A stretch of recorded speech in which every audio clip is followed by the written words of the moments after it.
Bumaba ang bilang ng krimen sa Davao City ngayong taon batay sa record ng Davao City Police Office. Mula January hanggang May 2024, umabot lamang sa 1,759 ang naitalang crime incident sa lungsod na mas mababa sa kaparehong period noong nakaraang taon na 1,831 cases. Nangunguna pa rin dito ang mga kaso ng pagnanakaw, pagpatay at rape. Bumaba rin ang bilang ng mga naiulat na index crime ngayong 2024 tulad ng murder, homicide, physical injury, rape, robbery, theft at carnapping.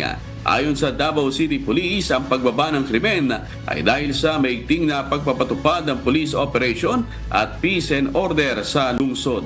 Sa kabila rin ito ng issue kinakaharap ng Davao City PNP tulad sa paghahanap sa religious group leader na si Apollo Kibuloy at sa kamakailang pag-relieve sa 35 na pulis sa kanilang dako.